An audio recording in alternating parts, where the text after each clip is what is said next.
ओ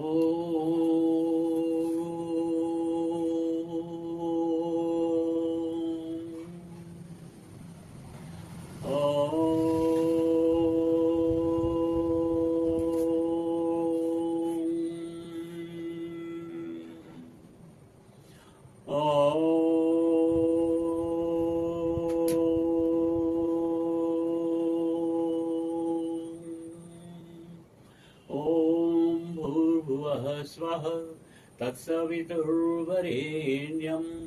भर्गो देवस्य धीमहि धियो यो नः प्रचोदयात्। मेरी प्रिय आत्माओं, एक लंबे अंतराल के बाद हम लोग आज मिल रहे हैं।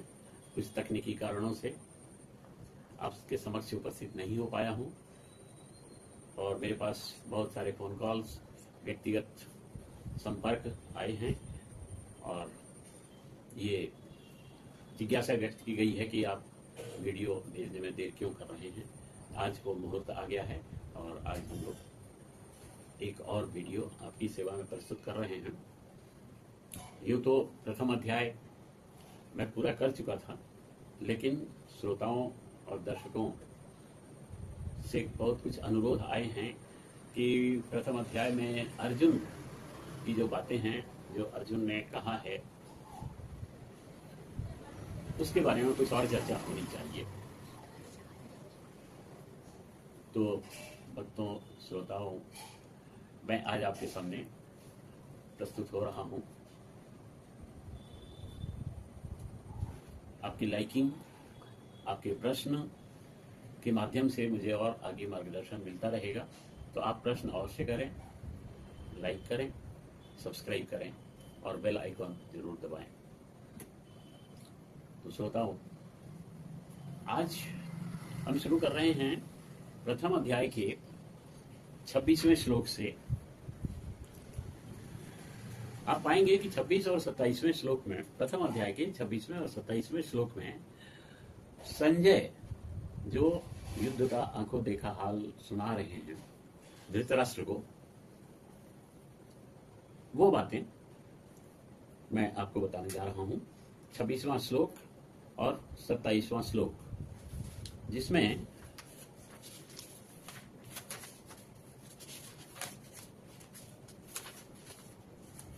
संजय कह रहे हैं धृतराष्ट्र से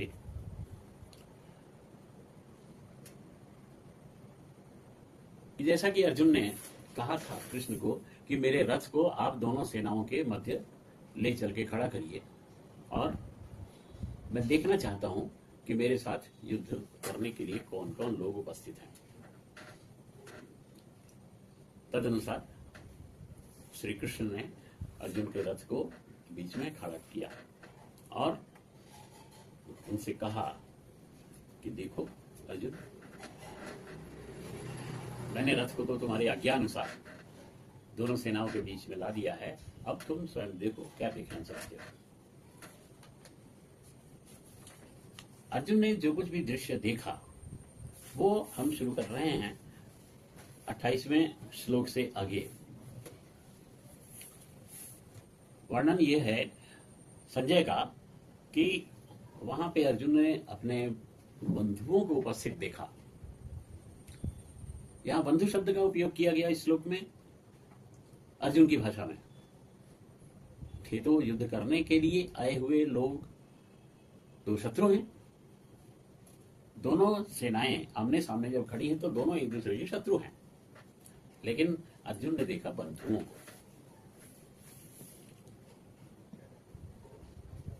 जब अर्जुन ने बंधुओं को देखा तो अर्जुन के मन मस्तिष्क पे एक गहरा प्रभाव पड़ा, जिसका नाम दिया है, कई विद्वानों ने नाम दिया है कि विषाद शुरू हो गया। और आज की भाषा में मेंटल डिप्रेशन की बात करते हैं। तो मेंटल डिप्रेशन होना शुरू हो गया, अर्जुन डिप्रेस होना शुरू हो गए। और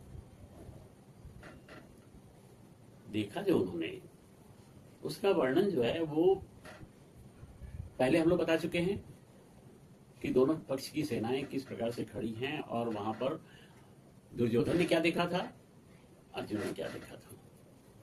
लेकिन अब यहाँ नजरिया अर्जुन का बिल्कुल बदल रहा है, और बदल कर अर्जुन एक ऐसी स्थिति में पहुंच रहे हैं धीरे धीरे, जिनका वर्णन अगले आगे आने वाले श्लोकों में है, किया गया है। वो व्याकुल हो रहे हैं, अर्जुन परेशान हो रहे हैं। ये मैं क्या देख रहा हूं? मुझसे युद्ध करने के लिए जो लोग आए हुए हैं, ये कौन हैं? ये सब मेरे स्वजन हैं, यानी अपने अपने लोग हैं जो मेरे साथ युद्ध करने के लिए आए हैं। तो ये देखकर तो मेरे अंग शिथिल हुए जा रहे हैं, मैं परेशान हो रहा हूं, मेरा मुंह सूख रहा है। और सबसे बड़ी बात ये हो रही है कि जिस गांडीव पर अर्जुन को गर्व था, और जिस गांडीव धनुष के बल पर वो अब तक बहुत सारे युद्ध जीतते आए, वो गांडीव उनके हाथ से सरक कर नीचे गिरने लगा। ये बड़ी विचित्र स्थिति है। इतने लंबे समय से युद्ध की तैयारियां चल रही हैं, और अर्जुन को आत्मविश्वास है कि युद्ध तो मैं ही जीतूंगा। परंतु यहां कौन कौन खड़ा है जिससे मुझे युद्ध करना है या जिसे मुझे मारना है? सीधे शब्दों में ये सोचे कि अर्जुन युद्ध जीतने के प्रति पूर्ण रूप से आश्वस्त हैं थे अब तक, जब तक उन्होंने सामने खड़े हुए वीरों को नहीं देखा था। युद्ध की तैयारियां चल रही थी, तो एक दूसरे पक्ष से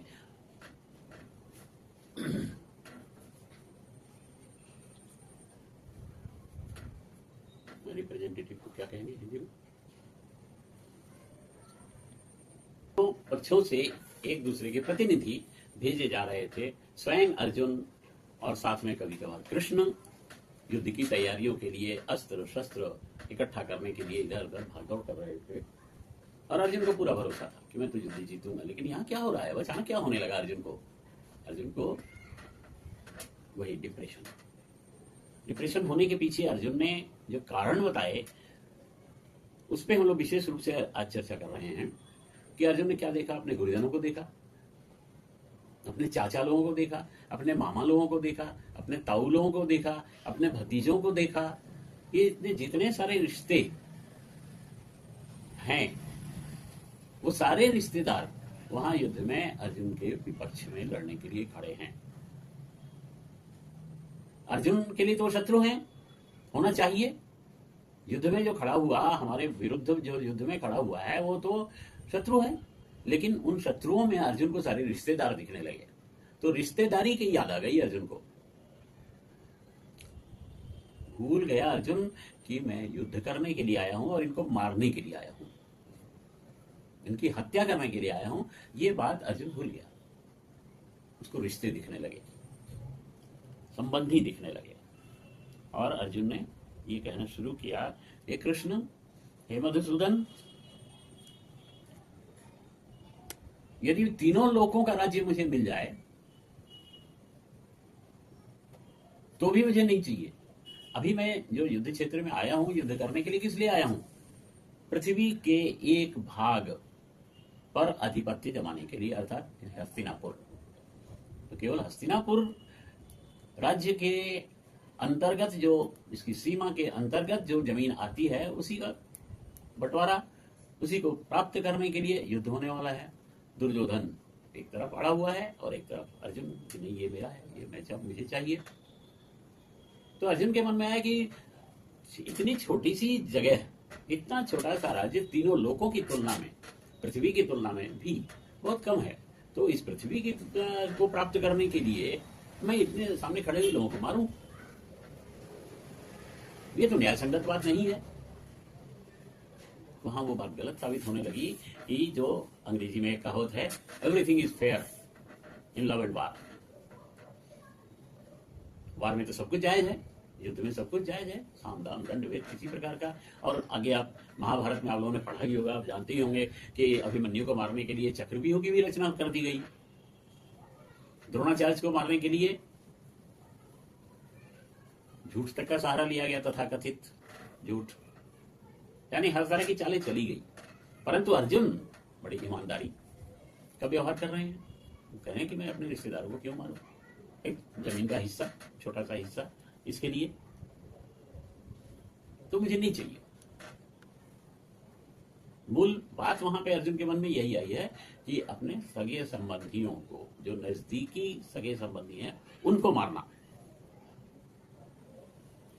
हालांकि मुख्य लड़ाई तो दुर्योधन से थी ना। दुर्योधन के विषय में अर्जुन के अनुसार वो एक आतताई है, और हमारे शास्त्र कहते हैं कि आतताइयों को मारना बिल्कुल जायज है, उचित है। तो थोड़ा सा ये समझ लें कि आतताई किसको कहते हैं।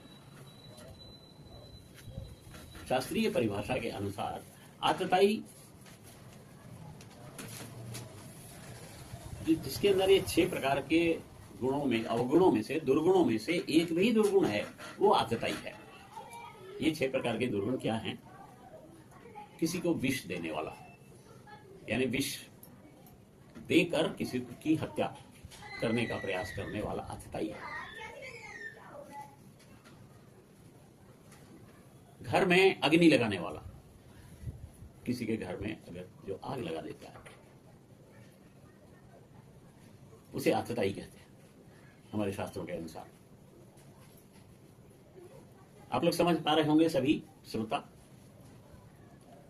कि पांडवों को लाक्षागृह में जलाकर मारने की कोशिश की गई थी। वो हाँ सबसे बड़ा उदाहरण है किसी के घर में अग्नि लगाने वाले की। दूसरे की भूमि हड़पने वाला, वो भी आतताई है। ये हो ही रहा है, जुआ खिलाकर, छल बल, 12 वर्ष का वनवास देकर, 1 वर्ष का अज्ञातवास देकर किसी भी तरह से जमीन को हड़प लेना, ये कौरवों का काम था, कौरवों की इच्छा थी। फिर धन लूटने वाला, ये भी आतताई होता है, महाभारत में आप पाएंगे। और सबसे बड़ी बात यह कि कौरव और पांडवों के बीच में जो था धन और जमीन, इसका युद्ध था। और पराई स्त्री का अपहरण करने वाला, इन लोगों को आतताई की संज्ञा दी गई है।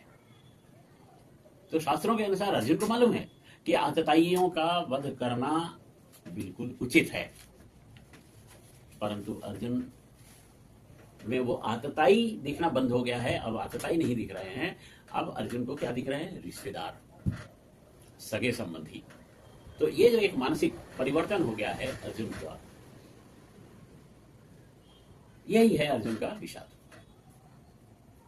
जो दिखना चाहिए वो नहीं दिख रहा है, और भ्रमित होकर अर्जुन कुछ का कुछ देख रहे हैं।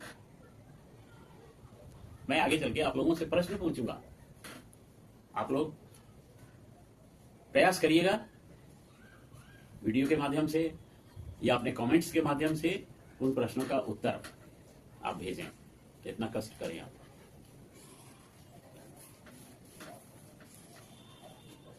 तो अर्जुन अपना तर्क देते जा रहे हैं कि मैं किसी भी प्रकार से धृतराष्ट्र के पुत्रों को, यानी वो मेरे भतीजे हैं, मेरे भाई हैं, वो कुल खानदान जो है वो मेरा ही है, मैं भी उसी कुरुवंश का हूं, तो सभी तो मेरे हैं, मैं उनको कैसे मार सकता हूं? नहीं मारूंगा।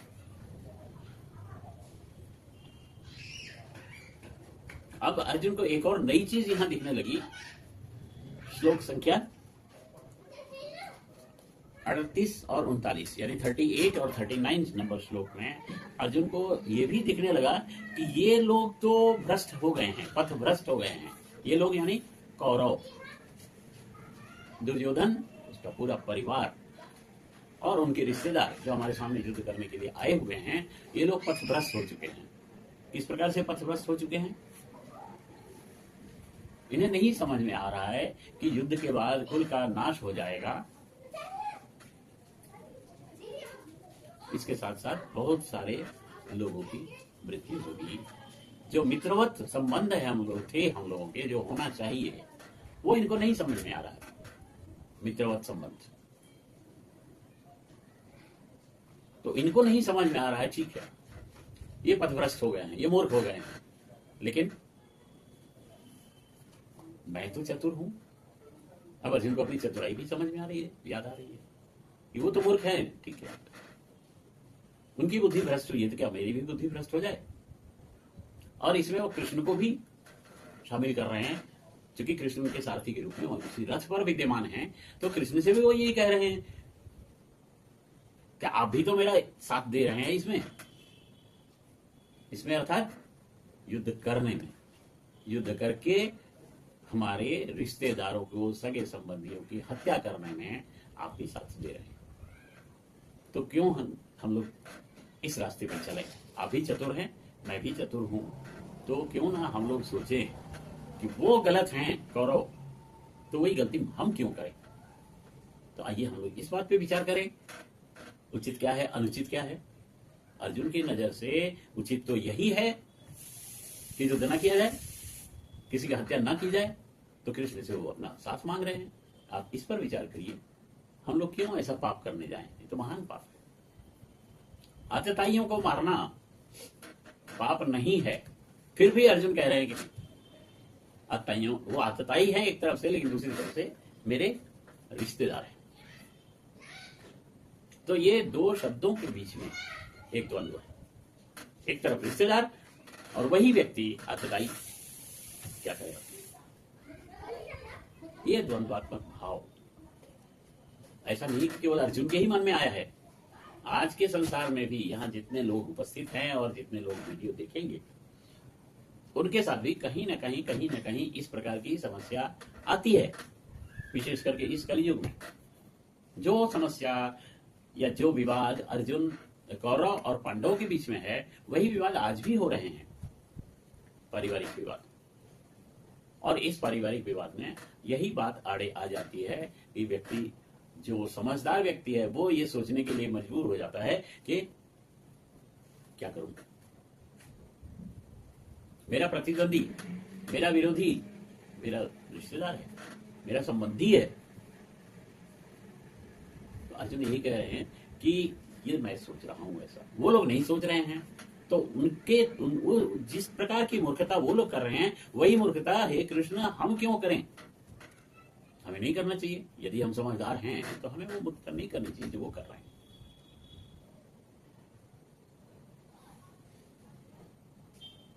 अब अर्जुन के मन में कुछ और बातें आ रही हैं कि क्या अगर युद्ध अवश्यम भावी हुआ और युद्ध हुआ तो युद्ध की विभीषिका क्या होगी?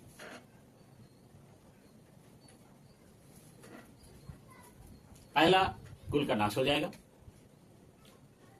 कुल के नाश में होता क्या है?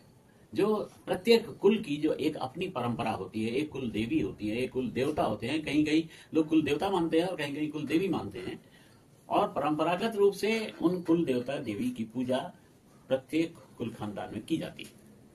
लेकिन जब कुल में कोई बचेगा ही नहीं तो वो परंपरा तो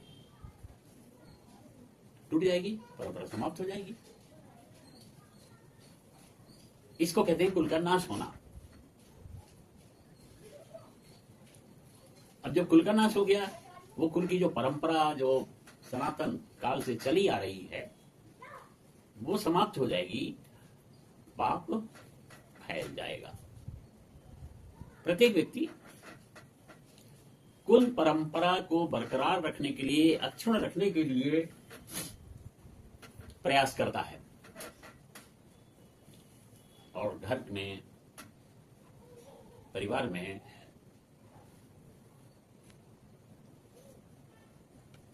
कुल की इज्जत बचाए रखने के लिए उन कुल परंपराओं की दुहाई देकर अपने कार्य करता है या फैसले लेता है, कुल से संबंधित, घरों से संबंधित, परिवार से संबंधित। लेकिन परंपरा तो छिन्न भिन्न हो जाएगी, अर्जुन का ऐसा सोचना है। तो जब सब लोग अपने मन मर्जी से चलने लगेंगे, कोई सिद्धांत नहीं रह जाएगा, कोई शास्त्र सम्मत बात कुल को चलाने के लिए, परिवार को चलाने के लिए नहीं रह जाएगी, अनाचार बढ़ेगा। जिसको जो मर्जी आएगा वो सोचेगा, जिसको जो मर्जी आएगी वो करेगा, नतीजा होगा कि पाप फैलेगा। अब जब पाप फैलेगा तो क्या होगा, आगे अर्जुन और बता रहे हैं। ये संवाद कृष्ण और अर्जुन के बीच में हो रहा है। कृष्ण अभी चुप हैं, कृष्ण कुछ कह नहीं रहे हैं, अर्जुन को कोई जवाब नहीं दे रहे हैं, कोई उत्तर नहीं है। पूरा पहला अध्याय कृष्ण कुछ नहीं बोले हैं। एक बात और ध्यान देने की है कि भगवत गीता के साधक, भगवत गीता के पाठक,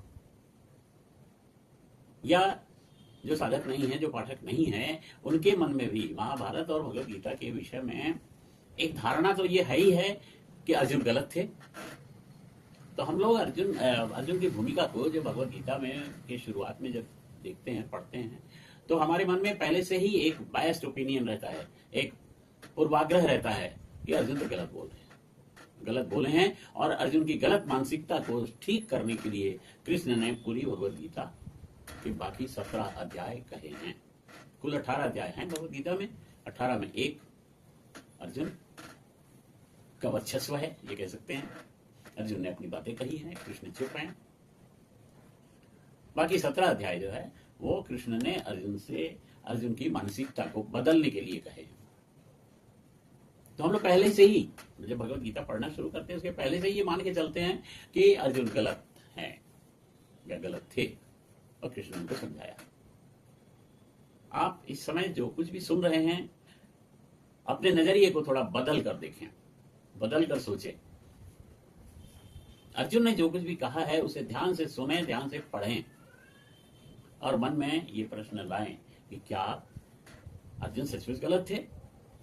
अगर अर्जुन ने कुल की परंपरा की बात की है तो क्या अर्जुन गलत हैं? कुल का नाश होने से बचाने के लिए जो अर्जुन ने कुछ जो अपने तर्क दिए हैं वो क्या गलत है? तो फिर आज भी हम लोग क्यों अपनी कुल परंपरा को बनाए रखने के लिए तरह तरह के उपाय करते हैं, तरह तरह के चिंतन करते हैं, तरह तरह की बहस करते हैं? हमारे कुल में तो अभी तक ऐसा कुछ नहीं हुआ, अभी तो ऐसा नहीं हुआ, अभी तक ऐसा नहीं हुआ। ये सब बातें करते हुए हम अपनी कुल की परंपरा को बनाए रखना चाहते हैं। तो आज भी ये हमारी मानसिकता है।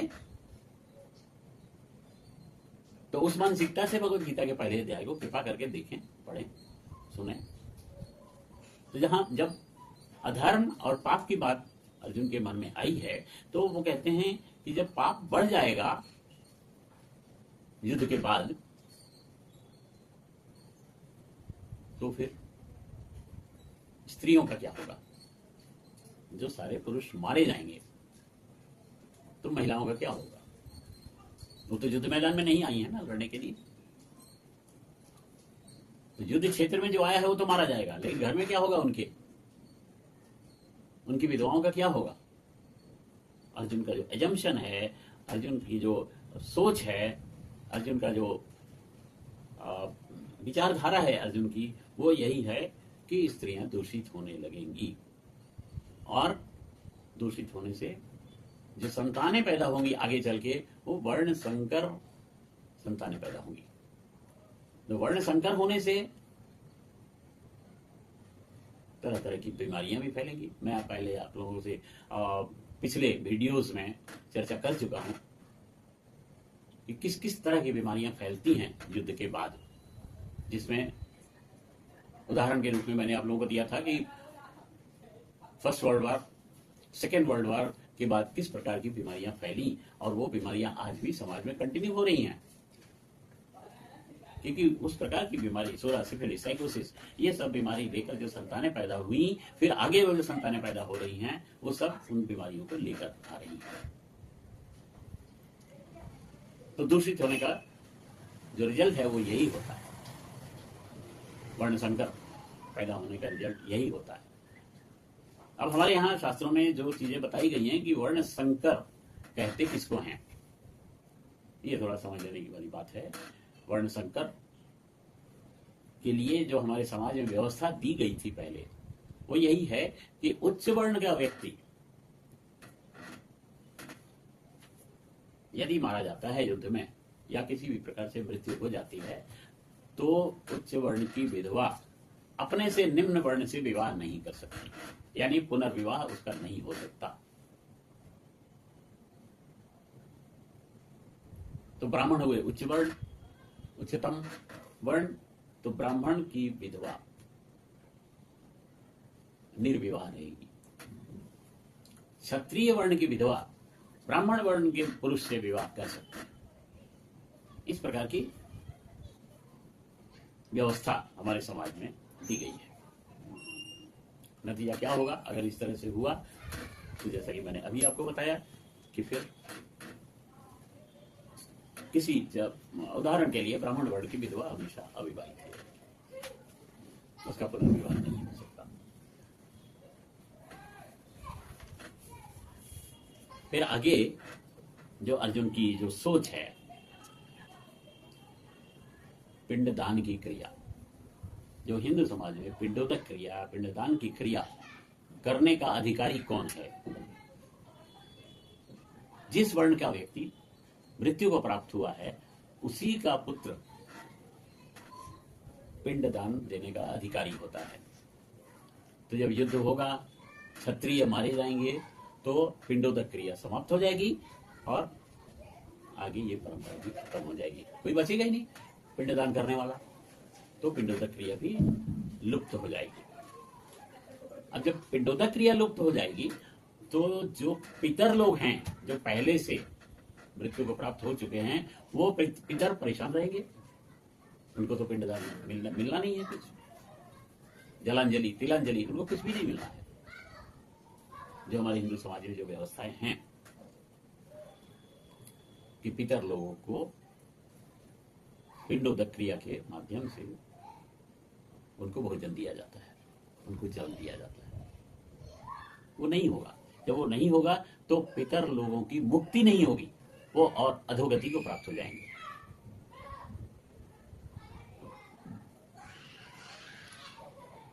अब अर्जुन आगे चल के कुछ और भी बातें कह रहे हैं।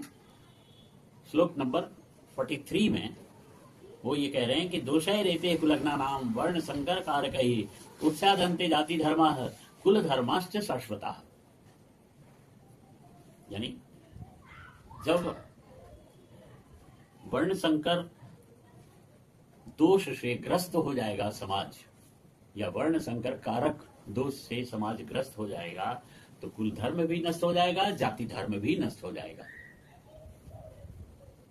अब ये कहां की बातें अर्जुन ला रहे हैं, ये सोचने वाली बात है।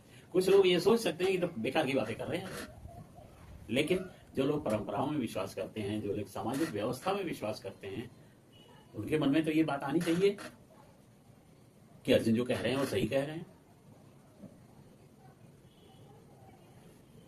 आज के युग में भी, आज भी पूरे भारत से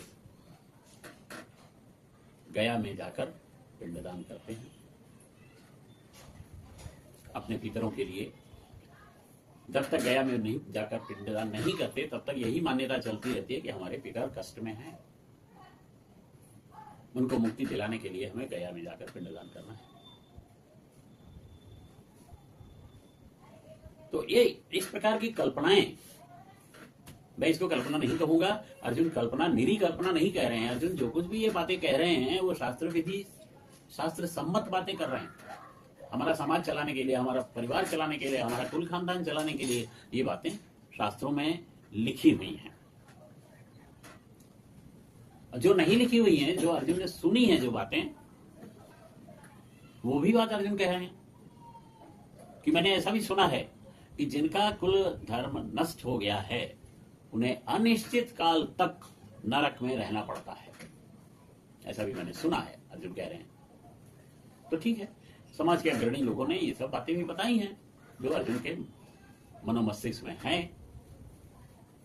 आज भी हम मानते हैं कि हमारे पितर, साधारण भाषा में लोग यही कहते हैं कि हमारे पितर तर जाएं, इसलिए मैं पिंडदान करने गया जा रहा हूं, और जाते हैं लोग। तो क्या अनिश्चित काल तक हमारे यहाँ के लोगों को, अर्जुन की दृष्टि में हमारे यहाँ के लोगों को अनिश्चित काल तक नरक में रहना पड़ेगा? यानी जो मृत्यु के प्राप्त हो जाएंगे, आगे भी युद्ध में तो जो मृत्यु होगी वो होगी ही, लेकिन आगे भी तो मृत्यु तो होती रहेगी, ये जन्म मरण की प्रक्रिया तो चलती रहेगी। तो आगे भी जो मृत्यु होंगी, उन पितरों को अनिश्चित काल तक नरक भोगना पड़ेगा। ये अर्जुन ऐसा सोच रहे हैं। और अंत में ये कह रहे हैं कि हम लोग बुद्धिमान लोग हैं, हे कृष्ण, हम लोग तो बुद्धिमान लोग हैं, और हम लोग युद्ध कर रहे हैं किस लिए? राज्य सुख पाने के लिए। मैं युद्ध करूंगा, युधिष्ठिर राजा बनेंगे, लेकिन राज्य सुख मुझे भी तो मिलेगा, राज परिवार में रहूंगा, तो मैं राज्य सुख के लिए युद्ध करने के लिए आया हूं। और हमारे सामने जो कौरव लोग हैं वो भी राज्य सुख के लिए आए हैं, लेकिन मिलेगा तो राज्य सुख एक ही पक्ष को ना, दोनों पक्ष को राज्य सुख नहीं मिल सकता। एक पक्ष हारेगा, एक पक्ष जीतेगा। और अर्जुन बिल्कुल विश्वस्त हैं कि जीतूंगा तो मैं, यानी राज्य सुख मुझे भोगना है। तो इतने लोगों को मारकर फिर मैं राज्य किस पर करूंगा और राज्य सुख प्राप्त करके क्या करूंगा? इतने लोगों को मारने की, हत्या का पाप लेकर मैं जिंदा रहूंगा, ये अनुचित है। ये अर्जुन की सोच है ऐसी, और ये गंभीर सोच है। मेरा निवेदन यह है, आप लोगों से प्रश्न है, क्या अर्जुन की सोच गलत थी? अपने पूर्वाग्रह को छोड़ दें, पूर्वाग्रह छोड़कर अर्जुन के द्वारा कही गई बातों को गंभीरता से समझकर ये विचार दें कि क्या अर्जुन गलत थे?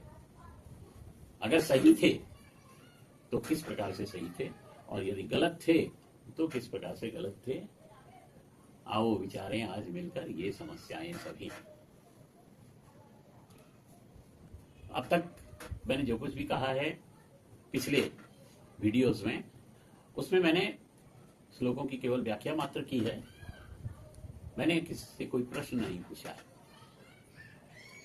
आज ये प्रश्न पूछ रहा हूं क्यों कि ये मेरा प्रथम अध्याय पर ये अंतिम वीडियो है। इसके बाद हम लोग फिर दूसरे अध्याय में प्रवेश करेंगे, और फिर दूसरे अध्याय से हमारा ये क्रम चलता रहेगा।